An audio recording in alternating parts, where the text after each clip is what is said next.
On May 3, 2025, inside a packed arena in Omaha, Nebraska, 94-year-old Warren Buffett said 7 words that ended an era. Greg should become the chief executive.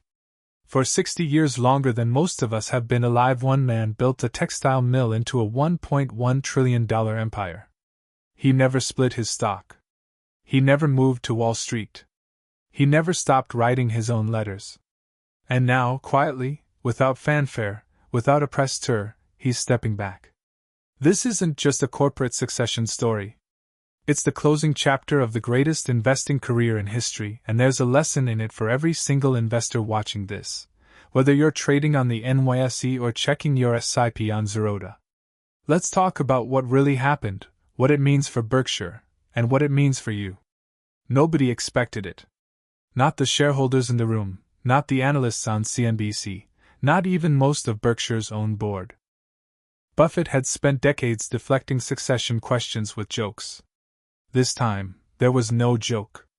He announced that Greg Abel, the 62-year-old Canadian executive who has run Berkshire's non-insurance operations since 2018, would take over as CEO starting January 1, 2026. Buffett himself would stay on as chairman, available for advice, but no longer in the driver's seat. The room, packed with nearly 40,000 shareholders who'd flown in from around the world, gave him a standing ovation that lasted several minutes. Some were in tears. This was, after all, a room full of people whose entire net worth had compounded because one man made smart decisions, year after year, for 6 decades. For Indian investors, this moment carries extra weight. Berkshire Hathaway isn't just a company, it's the blueprint that shaped how millions of us think about SIPs, about long-term compounding, about ignoring the noise of daily Nifty and Sensex swings. Buffett didn't invent value investing, but he made it a religion. And religions need a new high priest. So who is the man inheriting a $1.1 trillion throne? Greg Abel isn't a stock picker by background, he's an operator. Born in Edmonton, Canada, he built his career in energy and utilities, eventually running Berkshire Hathaway Energy before Buffett tapped him in 2018 to oversee all of Berkshire's non-insurance businesses, everything from BNSF Railway to See's Candies to Dairy Queen. Buffett has praised Abel's work ethic for years, once saying Abel had the Berkshire culture in his blood. But here's the honest truth analysts are debating. Abel doesn't have Buffett's 6-decade track record of picking stocks like Coca-Cola or Apple. His strength is operations, running businesses efficiently, allocating capital within Berkshire's existing empire. That's not necessarily a weakness. In fact, some analysts argue Berkshire's next chapter needs an operator more than a stock picker, given the company now owns over 180 subsidiary businesses generating actual cash flow, not just a stock portfolio. But it does raise the question every Berkshire shareholder is quietly asking: can anyone replace the single most important skill Buffett brought to this company, knowing exactly when to sit still and exactly when to strike? Here's where it gets interesting. As of early 2026, Berkshire is sitting on one of the largest cash piles in corporate history, north of $300 billion in cash and short-term treasuries. Buffett built that war chest deliberately. He's spent the last 2 years calling parts of the market a casino, warning about speculative trading, short-dated options, and prediction markets pulling in retail money with the promise of quick riches. He stayed patient, refusing to overpay for businesses even as markets ran hot. Now Abel inherits that cash pile and the pressure that comes with it. Every investor, every analyst, every financial journalist will be watching his first major capital allocation decision like a hawk. Does he deploy it aggressively? Does he stay conservative, Buffett style?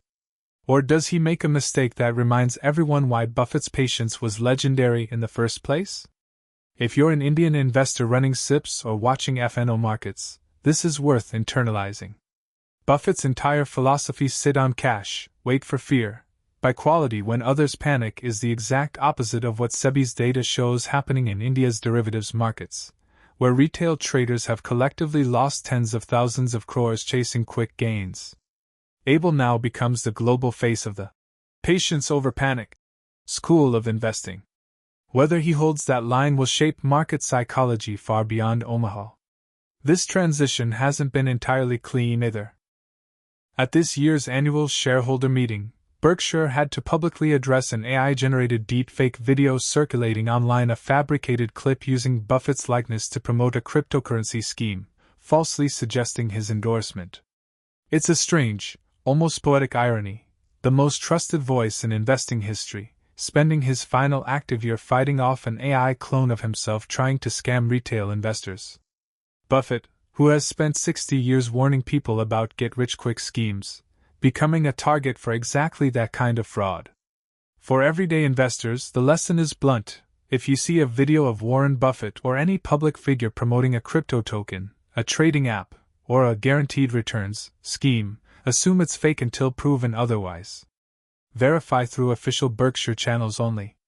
This is the new reality of investing in the AI era, and it's one more reason media literacy is becoming as important as financial literacy. So what should retail investors, especially those of us watching from India, actually take away from this? First, Buffett's core principles don't retire with him. Buy quality businesses.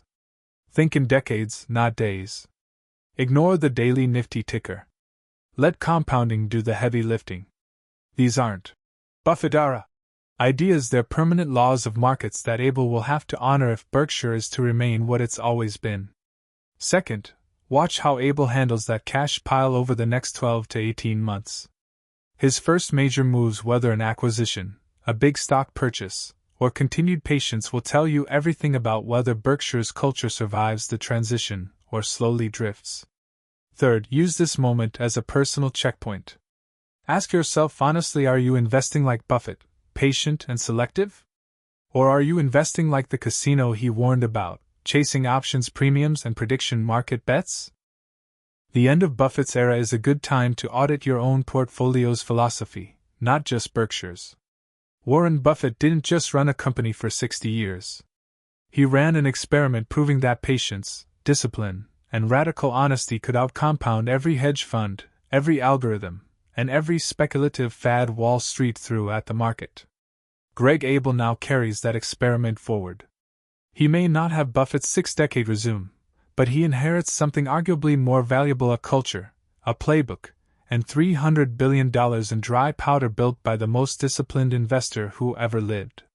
Whether you're managing a Berkshire position, running a SIP on Grow, or just trying to build long-term wealth, from Mumbai to Bangalore to Delhi, the Oracle of Omaha's real legacy isn't the stock price. It's the mindset.